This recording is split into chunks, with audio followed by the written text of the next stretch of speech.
Rasul mengatakan, inna fil jasadi mudghah. Sesungguhnya dalam sebuah tubuh ada segumpal daging. Kalau segumpal daging ini baik, seluruh tubuh akan baik. Kalau segumpal daging ini buruk, seluruh tubuh akan buruk. Apakah itu? Hati. Kita semua ditakdirkan oleh Allah punya hati. Namun di dalam Al-Quran Allah Subhanahu wa ta'ala membagi hati manusia jadi 3. Lihat diri kita, termasuk golongan hati yang nomor berapakah? Harus bagaimana menyikapinya jadi orang benar? 1. Kata Allah, ada hati yang hidup. Ini hati sehat. Dia mengenal Tuhannya, dia mencintai Tuhannya, dia ibadah kepada Tuhannya. Yang dia ucapkan karena Allah, dia berbuat karena Allah, memberi karena Allah, menerima karena Allah, menolak karena Allah. Dia bicara hanya karena Allah, dia diam pun karena Allah. Semua yang dia lakukan hanya libtigha'i mardatillah, karena Allah. Hati yang hidup, sangat peka dengan perintah Allah, mengerjakan segala perintah Allah, menjauhi yang dilarang oleh Allah. Siapa mereka? Silahkan Anda lihat As-Su'ara 88-89. Yauma la yanfa'u malun wala banun illa man atallah biqalbin salim. Akan datang suatu hari di mana harta, kekayaan tidak ada manfaatnya sama sekali, anak turunan, kecuali orang yang menghadap kepada Allah dengan hati yang selamat. Kata Allah dalam ayat ini, akan datang suatu hari di mana harta anak turunan nggak bermanfaat. Kalau di dunia bapak ibu mau pergi ke suatu tempat, bilang sama anak mantu, anterin mamah dong ke pasar, bisa apa bisa? Ibu mau ngaji, mau pergi ke kelurahan misalnya, ibu lagi nyuci, mesin cuci belum mati, bilang sama anak yang di rumah, nih kalau udah berhenti ngeringinya nanti dicabut, tolong dijembreng bajunya, bisa nggak? Duh, mama nggak enak badan, tolong dong pijitin kaki, bisa nggak?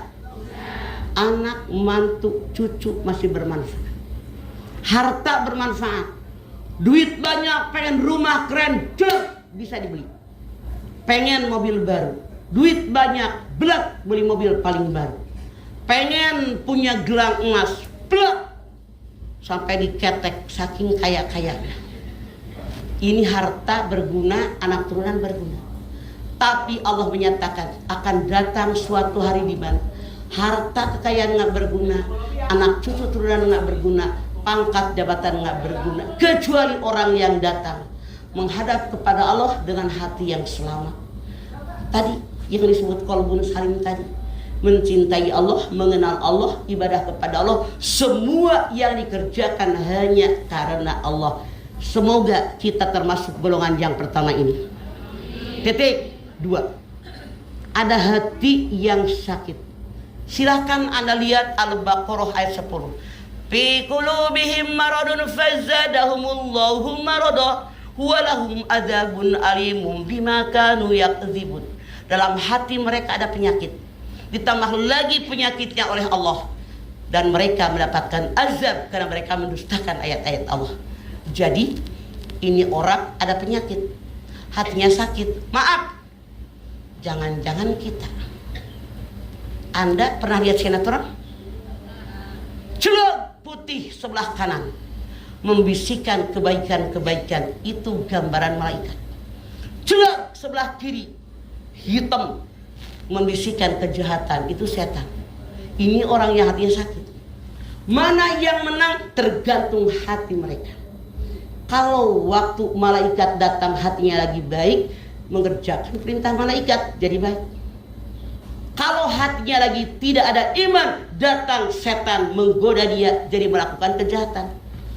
Sekali lagi, jangan-jangan hati kita edan eling angot-angotan. Kalau lagi ngaji kayak orang paling benar, pulang ngaji emang gue pikirin masih ngarumpi ngomongin orang, ngelawan sama suami, sama mertua benci melulu, utang kagak dibayar-bayar. Banyak kasus ini hatinya sakit.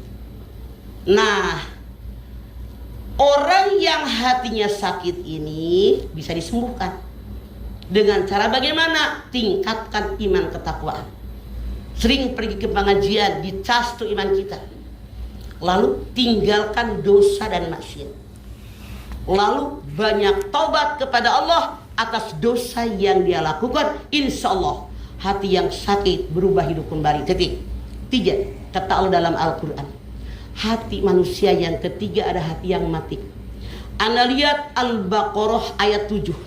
Khatamallahu ala qulubihim wa ala sam'ihim wa ala absarihim gisawatu walahum adzabun azim. Ditutup hati mereka, ditutup pendengaran mereka, ditutup penglihatan mereka, distempel, mereka mendapat azab yang pedih.